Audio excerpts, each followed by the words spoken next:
Welcome back, everyone. I am so excited to be here today with our Miss Universe Nepal. How are you doing, Jane? Hi, I'm great. Thank you so much for having me. Great to see you again. It's been a pleasure to get to witness Jane's journey and experience here at Miss Universe. I feel like it's one for the books. You're making history and you are rewriting the rules of Miss Universe. Oh, thank you. So tell me a little bit, how has been your experience so far? It's been really great. I'm loving that I stand out, that I'm here, that I'm fighting for a cause, and that I'm representing so many women around the world. Yeah. And I'm making them feel seen and heard, and showing that there's not just one type of beauty. So I love that what I'm doing. Yes, absolutely. You and I actually go way back from the time that you were crowned as Miss Universe Nepal. Yeah. And I can say, being here and just seeing how you manage yourself at Miss Universe, I'm so proud of all the growth, the progress that you have made. You can see that the hard work that you have been putting. So thank you so much. Tell us a little bit about that process. How was it ever since you were crowned? Yeah, so I don't really have that much pageant experience. I haven't been doing pageants for years and years. Yeah. But I don't think that's what matters. I think what matters is the amount of effort that you put in, the amount of hard work and consistency you put in. Yeah. So I was crowned 6 weeks before I came here, only 6 weeks. And I really utilized that time, and I was doing my catwalk training, my hair and makeup training, setting all my outfits, Q&A training, everything. I was training every single day for like almost 16 hours a day, and for 6 weeks straight. Yeah. So that was like really, really hard work. And I think it really paid off, and it's paying off. It is. And I'm really proud of that. I really wanted to mention that because I feel like not enough people talk about the fact that you didn't have as much time as maybe some of the candidates would have, like a year of preparation and whatnot. So you really did your absolute best with the time that you were given, right? So now coming here to Miss Universe, of course, we always hear so many things about the pageant and how things work. But for you personally, how has been your experience so far in El Salvador? I love El Salvador. I think the people here are so kind. They're so sweet. They remind me a lot of Nepali people, because Nepali people are also very warm, kind, and generous.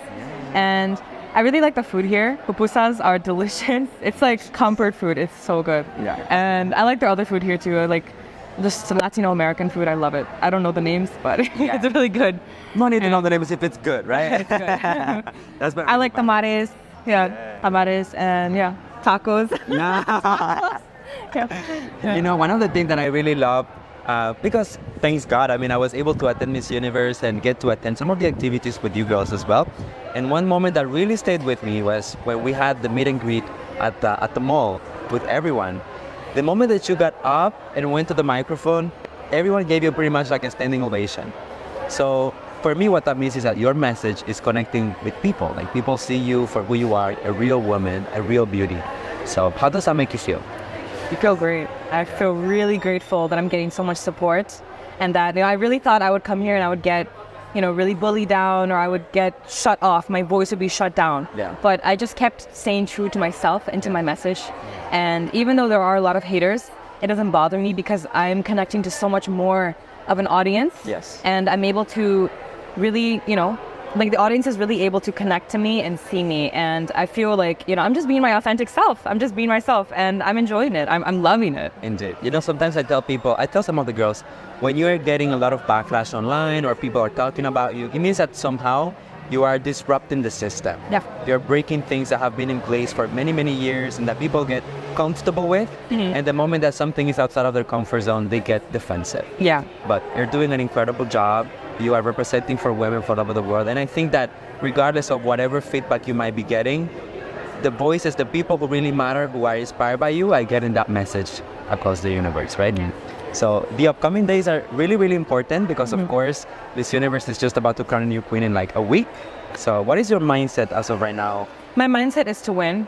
Yes. My mindset is, I'm not looking left or right. I'm not looking anywhere. I'm focusing on myself. There's a lot of comparison. There's a lot of, things going on. And it's really easy to compare yourself to other girls or to other situations. And, oh, I got this, they didn't get that, or they got this, I didn't get that. But it's very easy to get into that mindset, or I'm never going to win. But I just keep telling myself, like, I'm here to win. I'm here to represent. I'm here to be a voice for millions of people.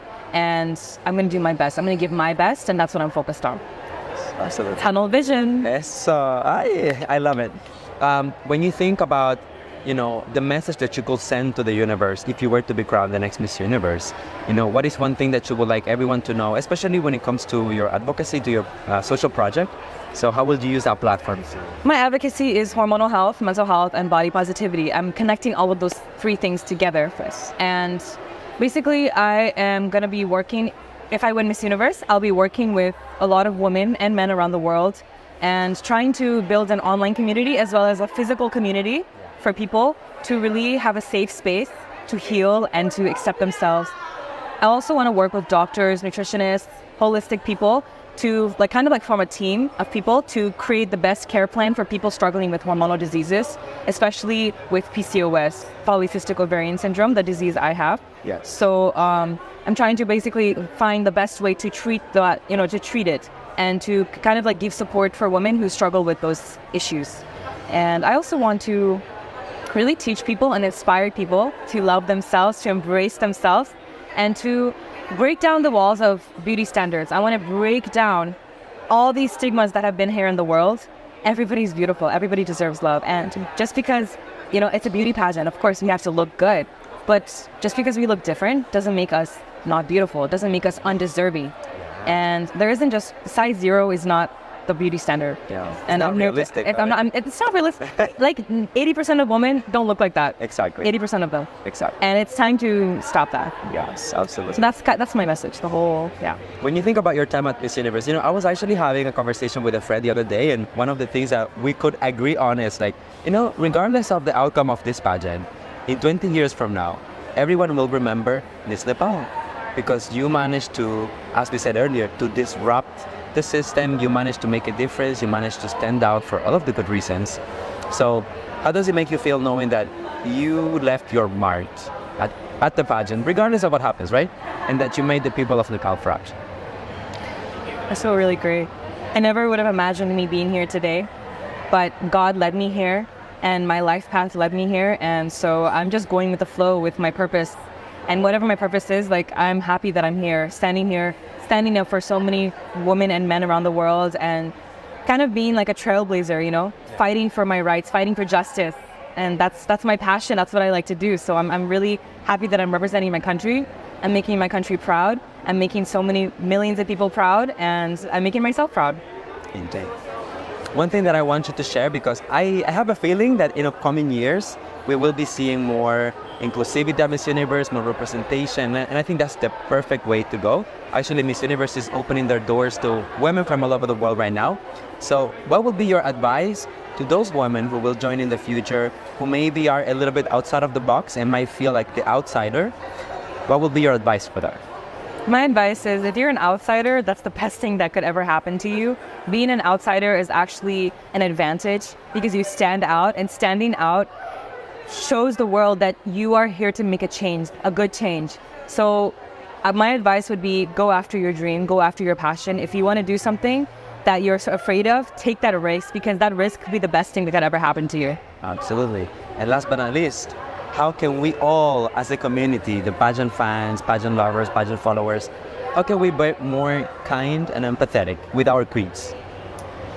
So I think it's really important to love yourself first, because whatever you reflect on the outside, it's coming from within. So if you don't love yourself, if you feel bad about yourself, you're going to feel bad about others, you're going to judge others. And I think it's really important that we are empathetic and love ourselves first, and then we show that to other people.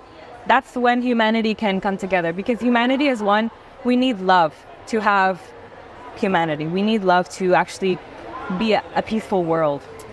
And if we don't have humanity, then there's no peace. There's no humans. Absolutely. So it's time to put an end to bullying, to criticism, to hurting others, just to make yourself feel better, or because you don't feel good about yourself. Yeah. It's time to put an end to that, and maybe just reflect within, what's going on with me inside. Why am I putting that other person down? What's making me feel so insecure that person's highlighted, so. Andrew, well, I just want to end this by saying you are so loved. I am so proud of you, and I mean it from the bottom of my heart, not because there's a camera, but because I've seen your journey, I've seen your progress, I've seen your hard work, and I see you constantly trying here every single day. Okay? So just take some of that energy with you, and I wish you the very best for the upcoming days. Thank you. Okay? I love you, Chase.